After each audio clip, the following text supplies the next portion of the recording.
Hello, everyone. Thank you so much for joining. My name is Erin Bauman. I am the Senior Program Manager over here at Red Door Community. So I'm so excited for you to join us for this very important lecture. In a few minutes, I'm going to introduce you to Jen Fecher, but before then, I'm going to read to you her bio. Jen Fecher is the Director of Educational Services for Reclaiming Intimacy in Fort Wayne, Indiana. She has worked in the education field for over 15 years, with most of that time focusing on adult sexual education and intimacy issues. Mother, wife, educator, author, entrepreneur, community volunteer, animal lover, master gardener, and a fellow chronically ill human, she has firsthand perspective on the issues many people are. Without further ado, I give you Jen Fecher, and I hope everybody enjoys the lecture. Jen, you take it away. Thank you, Erin. Hello, everyone. Thanks for coming today to this webinar. We are going to be covering some slightly sensitive topics, so I hope everyone is okay with that. If you have questions at all as we go through, please don't hesitate to either raise your hand and ask, or feel free to put it in a chat pod, and then I can address them from there. If everybody can see my shared screen, you should see the Reclaiming Intimacy slide. I'm going to tell you just a little bit about reclaiming intimacy as we go, and then we're going to jump right into talking about intimacy and body image. So what we are at Reclaiming Intimacy is an advocacy organization that focuses solely on intimacy issues, sexual dysfunction, sexual health, and sexual wellness. And we do that in a variety of ways. And the main thing that we do is really work to bridge the gap and kind of break the taboo, as these are very sensitive topics, and they're not often really dealt with upfront, sometimes in the cancer medical community. And so that's something that we're working on, trying to get lots of our bigger medical organizations to have some information on the sexual dysfunction side effects that come with almost every type of cancer treatment. And we do that by working with people from the time that they need us until the time that they don't. And that's often for quite some time. As you know, the side effects can be very lasting. Our staff is here to help. We work with medical organizations, again, to be a resource for them for basically all things sexual and intimacy related. And then we work individually with patients. We kind of help gear plans towards their needs, which I'll mention here in just a moment. We've got lots of different educational services where we work with our partner organizations, and we do little recorded video segments on specific topics about erectile dysfunction or vaginal atrophy, or basically any topic where sexual dysfunction is involved. And then this is the Personal Intimacy and Wellness Guide, just something that we do that I just mentioned, that's done for individuals. It does not cost a thing. The only thing that costs anything at Reclaiming Intimacy are the therapeutic aids. Everything else, educational services, beside things like our Personal Intimacy and Wellness Guide, are entirely free for everyone. And I mentioned those educational services, and those are, we have classes, webinars, we do partner online trainings, just all sorts of things to really empower people when it comes to intimacy and sexual function. And we do always have our free course that's through our website that you can check out if you were ever interested. There's lots of different things involved in our educational services. And I mentioned some of them. We do live product lessons as well. So we're always there to kind of provide that hands-on video learning when people don't understand some of the devices that they're working with. Then, of course, we do group work. We have partner work for couples. A lot of times we deal with couples who have kind of become disconnected from each other, and we can kind of assist to help rebuild that connection and link up again. These are some of the topics that we cover regularly in those partner webinars and video recorded segments that I mentioned: loss of libido, erectile dysfunction, pump therapy, dilator therapy, pelvic floor, everything, Kegel exercise, intimacy, incontinence, and more. connected to. I found To find educational services on our website, there's a tab, and that's where all of our courses are listed, and that's where all of the links and everything are. So there's really no signing up for anything. You can just go right there and watch. And one of the big things that we focus on too are the therapeutic aids. And these are special devices that are designed to help restore lost sexual function in all humans, men and women, for a variety of reasons, from everything from cancer treatments to long-term illness to heart disease, some medications, even life stress. They can all cause these problems with people. And that's what we're here for. Many of the therapeutic aids that we do have are also covered by medical insurance. And so to do that, we also help patients with those L codes and the paperwork to make sure that they can file for their reimbursement.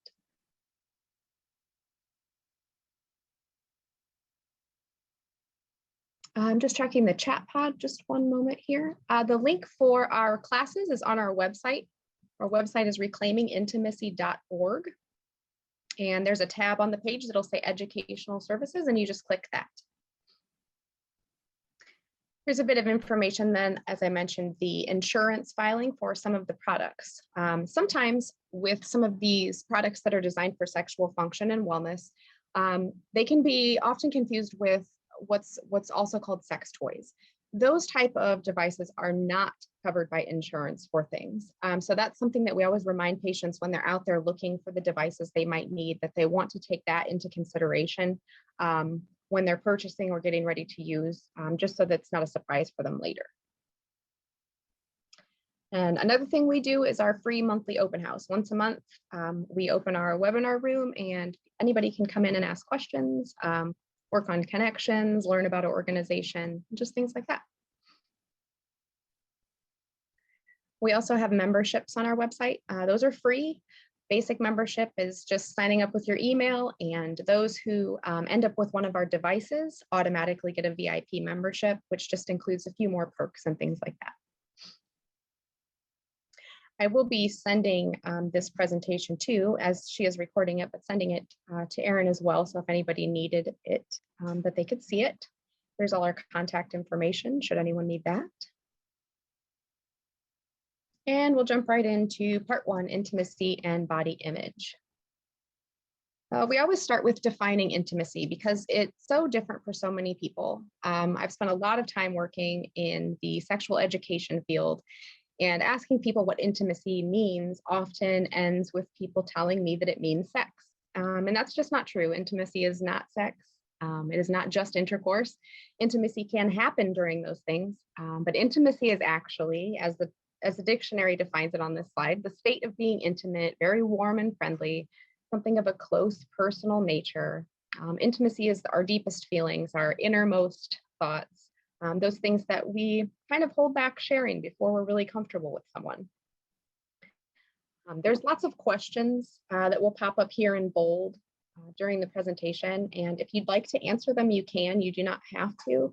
Or if you'd like to journal them, if you have a journal or paper to go back and revisit later, you can do that too.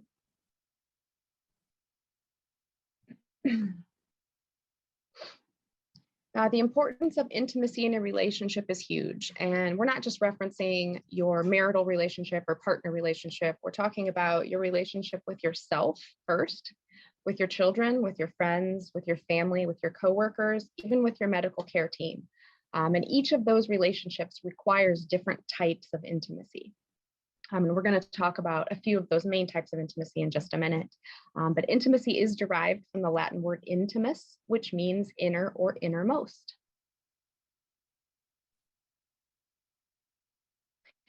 And these are kind of the top 5 types of intimacy that are most often needed and discussed in relationships.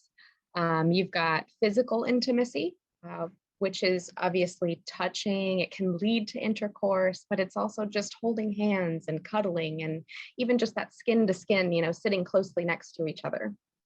We have emotional intimacy, which helps to build a relationship, how people connect with each other, how they listen to and support and love each other. Intellectual intimacy, which is, using your brain together, discussing topics that you both find interesting, events, sharing things like that. Experiential intimacy, which is sharing experiences in life. And then spiritual intimacy, which is obviously not just limited to religious ideas, but also more spiritual nature, morals, core beliefs, things like that. And every day we need various amounts of those types of intimacy. Plus, there's over a dozen other types of intimacy: work intimacy, chaos intimacy, communication intimacy. That's a big one because communication is so important. And so it's really vital that we make sure that we are taking the time to really address these different types of intimacy and make sure that we're working these into our lives. Body image and cancer. This is something that we deal with a lot with the people that we work with, just because cancer is so changing. It changes our physical form, it changes our mental form, our emotional form, and our entire lives. And how we feel about ourselves each and every day really plays out in our daily actions. It plays out in our confidence. It plays out how we interact and relate and connect to other people. This is true for all humans, men and women. There's no one left out of this. Lots of times we also deal with depression, anxiety, lots of isolation, loss of intimacy, and just kind of that lackluster for life. Other patients have also described to us that they've lost confidence in their bodies. And some have even said that it feels like that their bodies have let them down. It just quit before they were ready. And that they just don't feel up to par for living the life they want again. And so we always work on that body image because that's really part of how we see ourselves, which then overflows to everyone else. And it's not just our physical appearance, it's our thoughts, it's our perceptions, it's how we see things, it's how we feel about things, our body, other people, and how our bodies function. And that's one thing. Function often changes after cancer treatment and into survivorship as well. And I like the quote at the bottom that more than half with body image at some point in their cancer journey. So many people that we deal with often say they just feel like it's just them, that nobody else is really feeling this way. And we always remind them that they are definitely not alone in that aspect. And then how body image issues affect self-view. The changes, the alterations, the missing, altered body parts obviously hinders how we feel about ourselves and our mental space. The loss of self, which changes our normal routines, our inability to continue with certain passions or hobbies or likes we can't do. It's harder to plan for the future. It's harder to reach those goals. The loss of body identity. And then another big one is relationship disconnect, hiding the truths, whether it be medical or just life truths, lack of communication, the disconnect from your partner because of all the stress and the chaos. And there's no real simple way to reestablish those relationships sometimes, except to really come back together again, kind of like it was in the beginning. And then these are some of the most common physical and body image changes. And then we've got all genders. So this kind of occurs to everyone. And some of these things can be permanent changes. And then, some of these can kind of come and go or change again, get better over time. But of course, scars, the loss of hair, muscle tone, frailty, loss of sexual ability, all the myriad of different types of skin issues and rashes and changes, weight loss and gain, loss of fertility, the ostomies and feeding tubes, hormonal changes, body pain. It's like these lists just go on and on. And then, of course, there's a few specifics for males and females: change in penis size and girth, erectile dysfunction of varying levels. And for females, the loss of breast, vaginal pain and atrophy, and early menopause. And of course, there's lists and lists of side effects that are not here, that are just as valid and just as important and happen just as often. And then there's this question: what physical issues or changes most affected your life and body image?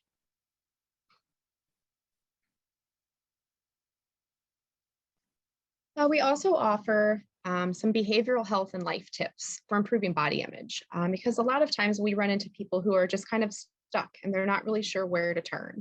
They know there's help, they know there's books, they know there's people to talk to, but it's still just kind of that stuck feeling. So we like to give just brief lists, and I'm not going to read all these words, don't worry. But really being aware of our internal self-talk, and that's the thoughts that we have to ourselves in our own head. Or if you're like me and maybe you say those thoughts out loud sometimes. We have to really pay attention to those though, and make sure that we're talking to ourselves like we talk respectfully to others. That same compassion, that same love, that same care needs to be given to ourselves. That's that self-intimacy. Understanding your own communication needs. This means to really work it out with yourself, to find out how you communicate best. How do you learn best? How do you listen best? And then the next step is to let your partner or your friends, whoever you feel that needs to know that, to have that discussion with them so everybody can then be on the same page. Trying positive new sensory experiences, which are kind of like mindfulness exercises, like meditating, doing some focused breathing. There's lots of apps for this now, which are fantastic. One of my favorites is Headspace. And it really kind of gets you out of your own head for a minute and kind of teaches you really how to meditate and how to take the time for yourself, which can be really helpful. Taking care of your body. That's a huge thing, and it's not just exercises listed here. Most cancer agencies do say that people should have at least 150 minutes of exercise per week, but it's also healthy eating, and it's also making sure we're sleeping enough, and making sure we're getting enough interaction with others and socialization, because that's something that humans do need. And then also seeking support. Seeking support can be through your support group, through your family and friends, through your partner. There's a myriad of ways that you can reach out for support. Changing your style. A lot of people that we work with decided that, once survivorship started, that they were going to kind of change it up, change their hairstyle, get a different haircut, try a new outfit that they never would have worn before, or a color of outfit that they just would not have touched before. And that can kind of help get your mental outlook to go more positive. Staying active, of course, that's very important. There's a variety of ways to do that as well. And then we've got a few things here about facing intimacy issues. A lot of people decide that once cancer comes and we've gone through treatment, that maybe intimacy and sexuality just don't matter. Maybe it's okay for them to just kind of sit on the back burner and I'll maybe get to them someday. But that's just not true, because intimacy, as we've discussed, is in our everyday. And it doesn't mean that sex is going to come back immediately or that you're going to be forced into any situation like that, but just to let yourself be open to those types of intimacy, and to not close the door completely.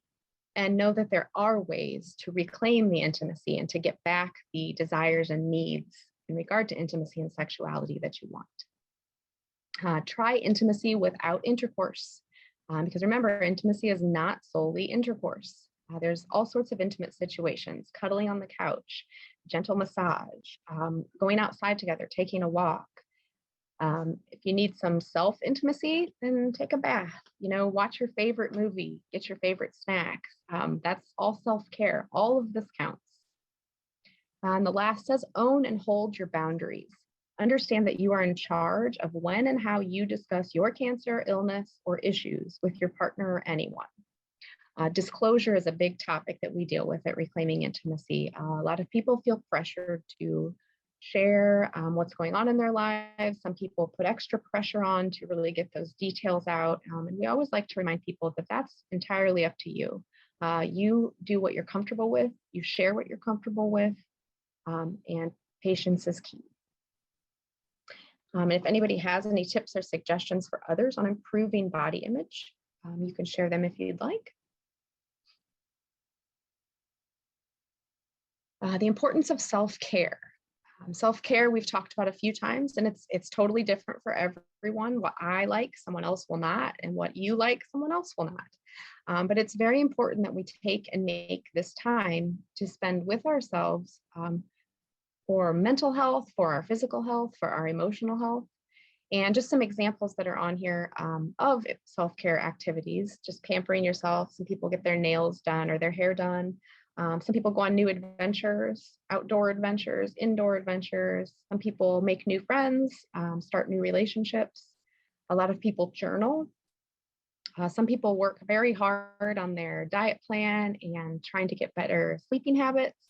But it's really important that you take time out of each day to really work on connecting with yourself. And then there's another question: how do you practice self-care? I would say that some of the ways I practice self-care are in my background screen on the video. There's plants and books, two of my favorite things. These are some of the physical and hormonal changes for women. And these are obviously not an extensive, complete list. These are the things that we hear from our clients the most. So we deal with incontinence, and that's of both the bladder and the bowel. Lots of changes to vaginal moisture and lubrication and vaginal tissues. And that is most often linked to vaginal atrophy, which is listed at the bottom there. Vaginal atrophy is a serious condition, and it's very painful and can cause some issues. It decreases the elasticity of the vaginal tissues, which makes insertion or gynecologic exams or even intimate acts very painful. It causes severe dryness, which often results in needing some kind of daily moisturizer or prescription intervention. And then the thinning of the vaginal skin. And that's very important because the genital tissues are already very thin to begin with. So when we add in cancer treatments, chemotherapy, radiation, medications, it thins that skin even further, which can result in torn skin or small tears and sores when anything is inserted. And then, of course, with chemotherapy, radiation, and surgery, women face low circulating estrogen, early menopause, decreased libido, loss of fertility. They can also have altered anatomy from surgical interventions. And then again, mucosal alterations, which basically means that any of our tissues that are moist become very dry. Let me check the chat here real quick.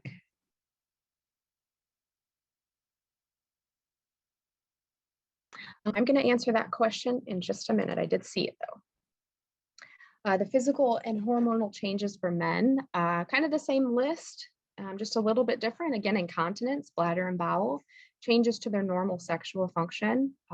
Male erections are dependent on 4 body systems to work all at the same time to trigger an erection. So for a man, if one of those systems, vascular, neurologic, hormonal, or psychological, does not trigger at the same time, that can cause erectile dysfunction, which means he cannot get an erection or he cannot get a full erection.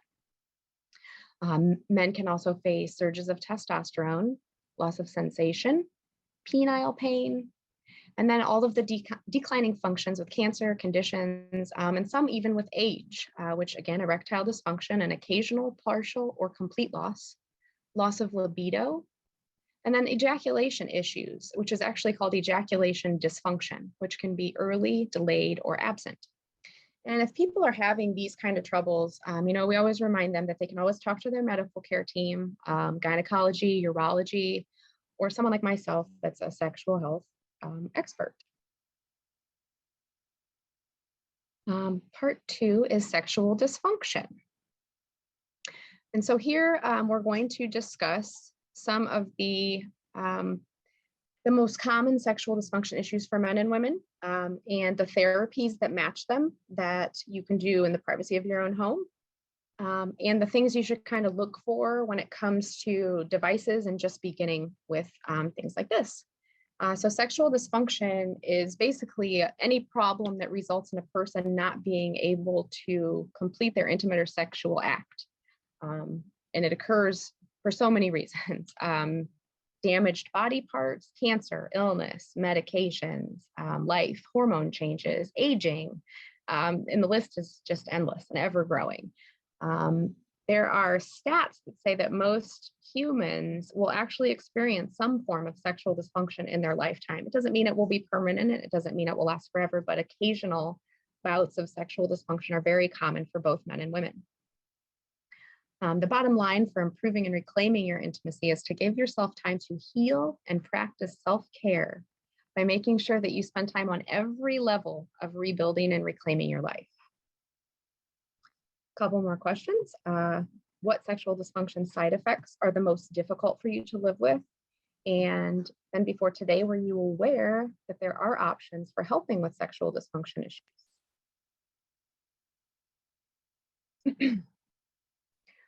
This is another thing that we are big on at Reclaiming Intimacy, and that's self-discovery. Self-discovery is a really pretty way to talk about masturbation, because that's kind of a topic that people get a little squeamish about. But it's very important that we spend time on our bodies, especially after we've recovered from cancer and we've entered that survivorship phase where we really need to get to know our bodies and how they work now. Masturbation is kind of a fantastic thing. It promotes the release of endorphins, which can relieve physical pain and eases mental strain, promotes better sleep and relaxation. It enhances self-esteem and body image, because as you do these things, you get to know and you get more comfortable with your body. Reduces stress and relieves tension, and it helps you to better know your pleasure zones, your likes, your dislikes, and all those changes that occurred after your cancer treatment. Masturbation is stimulating of one's own genitals or someone else's. You can participate in masturbation alone or with a partner. It's also good to learn new pleasure points around your body. A lot of people get very used to the same kind of intimacy or sexual routine. And so they stick with the same pleasure points all around their body, the same sexual positions, all of that. And this would be a really good time to kind of open some new doors and, maybe learn about some new things or try out some new things. And then we always add the side note: masturbation does not cause blindness, make you dirty, have hairy palms, infertility, sexual perversion, religious deviation, or reduced sexual pleasure.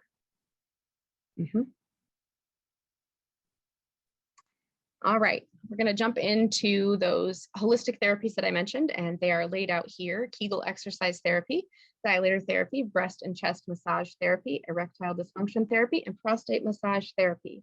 And then there also was a question, which I was waiting for right now. Our take on pelvic floor therapy is that it is very important. It is very, very good for both men and women, and it is something that we promote lots. Do we have providers? We do. We have a lot of different partners and organizations kind of across the USA now who are pelvic floor specialists and do different things like that. We do have some video recorded segments coming from one of our new partners covering pelvic floor therapy. So yes, we are all about that.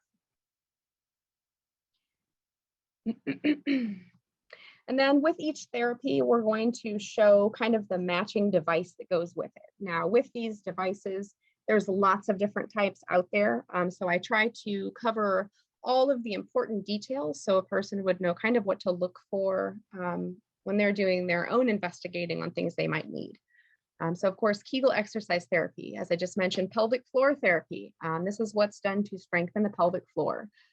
For men and women, there's lots of different ways to do it. There's lots of physical exercises, stretches, training things that can be done. And there's lots of different videos and information out there on the internet, on our website, basically just everywhere that you can find if you need to start working on that. For females, for vagina owners, they also have the added benefit of using specialized devices. A lot of times they're simply called Kegel exercisers. They come in a variety of shapes, materials, textures. Some vibrate, some don't. And it really kind of comes down to personal preference and then body need. A lot of people that we work with end up working with a pelvic floor therapist. And then we all kind of work together to find the best devices for the person in their specific situation.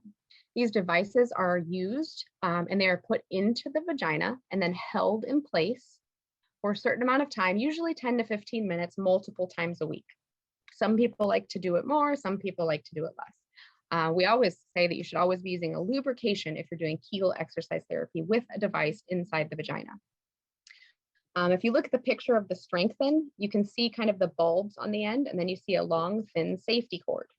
We always recommend that people who are just beginning get some kind of Kegel exerciser that has some form of safety cord, finger loop, something that gives you the control you need so that you can keep a hold of your device. So that's Kegel exercise.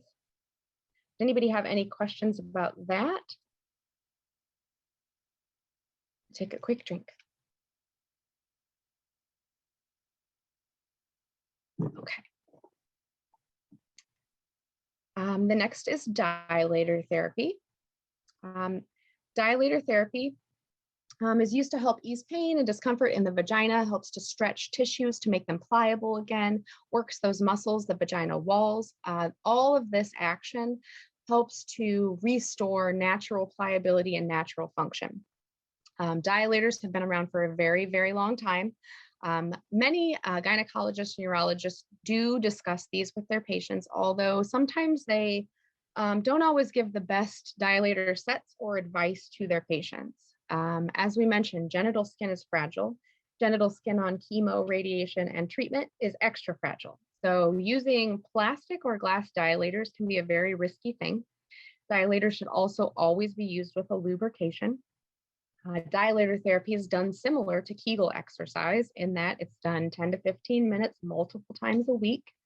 And with dilators and even Kegel exercisers, you start with varying sizes and then you work your way up through. And that helps to build the muscles. It helps to build your resolve. Oh, hold on one second. Nope. Okay. I saw your question and I will address it in just a moment. Excuse me. With dilators, there's lots and lots of different types. I mentioned stay away from plastic and glass if you're just beginning, or be very careful if you're using those. We always recommend that people, when they begin with dilators, get a dilator that is actually super bendy. It should be able to flex with your body. That doesn't mean that the dilator is going to be soft. These dilators are still firm and they still do their job, but our bodies are not straight. Our vaginas are not straight up and down. There's bends, turns, curves, and we need to make sure that we're using items that really form to our body and do not cause more problem. You have different options with them though. There's dilators that are just basic, and then there's some that also have vibrators. Vibrators help our muscles to relax.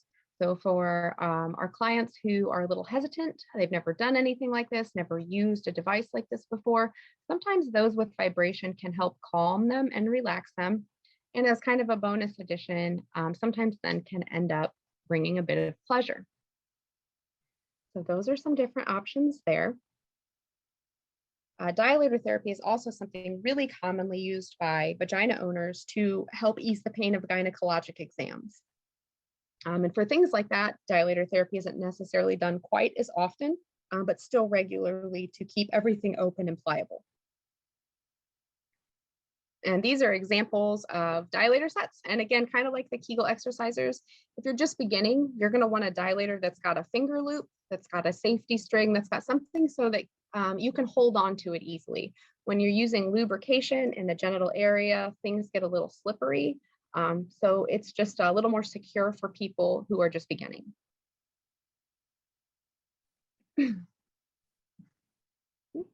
Breast massage therapy.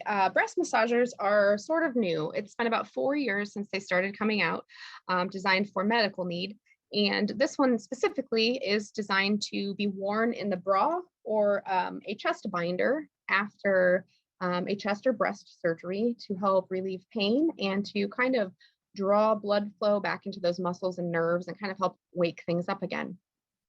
These types of things are body warming, so they warm to your body temperature, and they don't, they're not like a sex toy with vibration. They have very gentle vibrations that have just set settings. So it's a little bit more relaxing.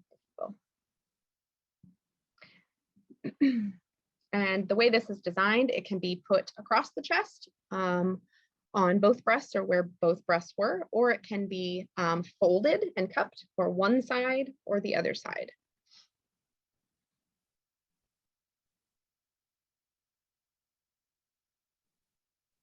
And then here we start with the masturbatory devices. This is the, I guess, the men's section, so to speak. And again, masturbation helps us get to know our bodies, helps reconnect our nerves with our brain, helps get things working again. And these types of creations, this is called a masturbator sleeve. And this one specifically is actually designed for males who have erectile dysfunction.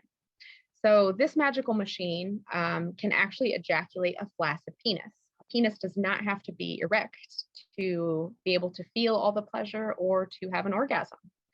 So it's kind of interesting. And this can be used with one hand. There's a few different types on the market. These are pretty straightforward, and penis is inserted, suction is activated, and feelings are a go.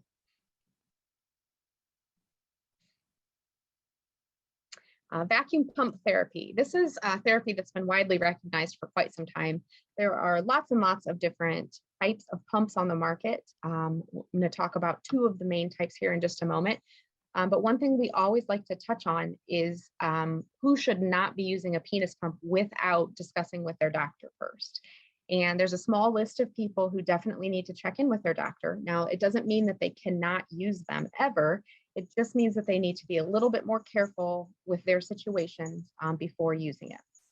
And that is those patients on blood pressure medications, blood thinners, those who have priapism, which is an uncontrolled erection problem. There's a lot of commercials on TV for that. Sickle cell anemia, those with a blood clotting disorder, or those with heart disease or heart disorders. So we always suggest that people check in with their medical doctors. And we always remind you that if you're using a pump or you're getting a pump, you always want to pay close attention to the directions from the manufacturer. All penis pumps do not work the same. And there's always a risk with penis pumps of injury. And the most common injury with a penis pump is actually kind of a hickey on the side of the penis shaft. That's most often injury. But that can be a little scary for some people if they don't expect that to happen. This is one of the most common types of penis pumps, been around for a very long time. This is an air pressure pump. And basically the user slides the penis into the opening at the bottom of the shaft while using a support ring, which I'll show in just a moment. And then they simply pump the handle until they've reached their desired pressure and they can see everything that's happening with their penis in the clear tube.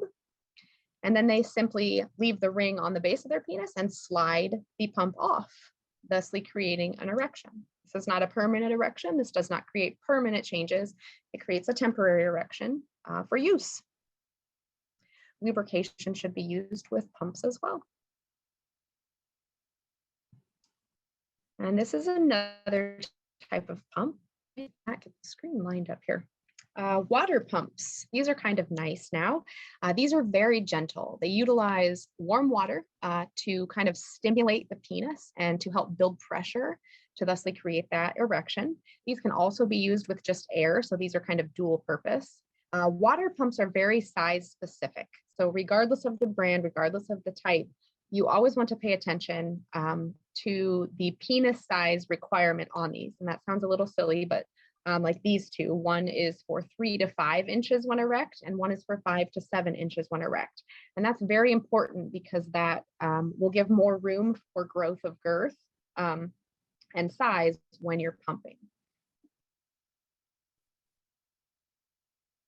A lot of our cancer patients use water pumps just because it's more gentle on their fragile tissues. Prostate massage therapy is one of the most taboo topics that we discuss at Reclaiming Intimacy. Prostate massage therapy is done to relieve pain and pressure of the prostate, which relieves the built-up toxins. And then if a prostatectomy has occurred and the patient does not have a prostate, oftentimes they have scar tissue buildup and a lot of pain in the area where the prostate was. These act to massage and break up that scar tissue and kind of relieve some of that pain. And kind of an added perk of prostate massage therapy is that stimulating the region of the prostate in a male can also trigger feelings of pleasure. So that's kind of interesting. But again, this therapy has been around for hundreds of years. You don't hear about it too often unless it's from an integrative doctor or a specialized urologist. But most doctors do know that it is a valid therapy. In our areas, we don't have a lot of people who are specialists in this, but there is a lot of information on how one can get started on this. And as you can see, most prostate massage therapy devices are about 3 to 4 inch probes. They look much like other vibrators, that are on the market. Some vibrate, some do not.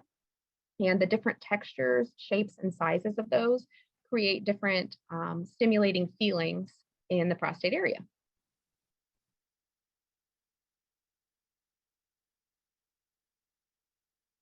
And then these next few things are just some of the more common kind of side additions that people can try. So these 2 things here would be for a penis owner who can get a partial erection or no erection at all. And these are simply slid over the penis shaft with lubrication. And these can then be worn to create a penetrative intercourse, to create that connection with a partner so that intercourse can still happen. And there's different types of these. Some slide on like this extend, and then it also comes with a harness that keeps it on the body. Others like the Empower have what's called a testicle strap, which goes behind the testicles and helps to hold everything in place. And that's more of just kind of a preference thing as to how the person likes it to feel. And I mentioned using rings with the penis pumps, and that is very common. Most pumps require a ring. Some pumps actually do come with the ring that you would need, but many do not. So this Retain here, this is an example of what a pump ring would look like. They're often thinner. They often have the extra emergency release handles on the side, if you will. And those are the kind that you can use with pumps. And then next to that, the Enhance. These look more like a thicker donut ring. They are super stretchy. They expand almost triple their size, and they go over the penis to the base of the shaft. Using just a ring can help a man hold an erection. It helps to hold the blood into the penile shaft, thusly creating a longer or firmer erection. These enhanced rings, the more donut, thicker looking ones, are not good to use with pumps. They are too thick to help create the suction that's required at the base of the pump and the belly skin.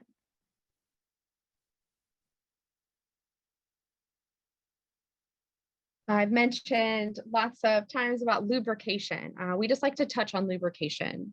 We think lubrication is fantastic, obviously, we're at Reclaiming Intimacy, but there's different kinds, and we get a lot of questions. Should I use water-based? Should I be using silicone? And really, it kind of depends on you and your situation. Layout. A water-based lubrication is going to give a thin friction barrier.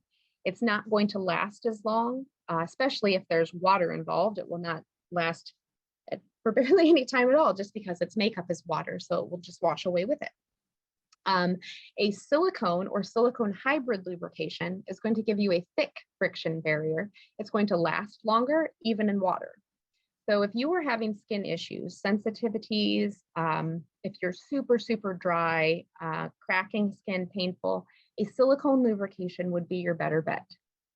Water-based lubrications are fantastic to use for personal exploration, for masturbation, even for some intimate acts. But for many people who have gone through cancer treatment, a silicone lubrication is often better. And then on top of that, you see something like Lustrous If Listed here, which is a daily moisturizer. They have a lot of prescription and hormone daily moisturizers out there on the market, but there's not a lot of completely all natural with no chemicals, no additives, daily moisturizer that matches your body. So we always suggest that you try to find something like that. Stay away from all those extra additives, chemicals. Our bodies don't need any more of that after going through chemo and radiation. So, keeping things as natural as possible definitely can't hurt. But those are some of the differences with lubrications and daily moisturizers. Also with daily moisturizers, most often they can be doubled as a lubrication. So if you're using a daily moisturizer, you can most often use it if you have intimate acts as well.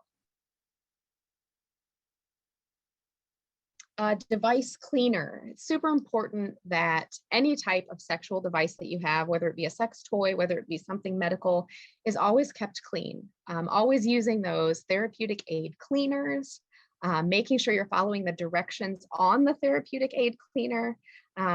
Lots and lots of bacterial infections of the genitals are begun or started by dirty hands and dirty devices. So that's something that we always strive for. with this one is cleanliness is very, very important. And then, of course, along with body image, we also deal with breast prosthesis forms and nipples. And that is because, as you know, sometimes when we have a mastectomy, we lose our breasts, we kind of lose a piece of ourselves as well. And so these kind of breast prosthesis forms are not permanent. So it doesn't require any surgical change. These are often handy for those people who are kind of in the middle of deciding how they want to handle their reconstruction. And so there are options for these as well. Does anyone have any questions about any of the devices or those specific things that we just covered?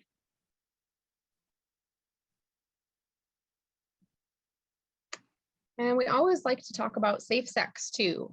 We find that this is something that's often left out of kind of the information log as well. And that is that if you or your partner or anyone that you are sexually active with are on chemo or radiation, that you need to be practicing safe sex. There's lots of things in these drugs that alter DNA, cellular composition, and can really harm an unplanned fetus or pregnancy. It can actually be dangerous for certain humans too, being around these type of particles if they're super sensitive to it, men or women. So it's super important that everyone is using proper precautions, condoms, dental dams for any type of fluid sharing sexual activity. And then we usually ask that question too, if people were made aware of this importance when you began your cancer treatment. We hear from people that many of them found out as they entered survivorship that they should have been doing that.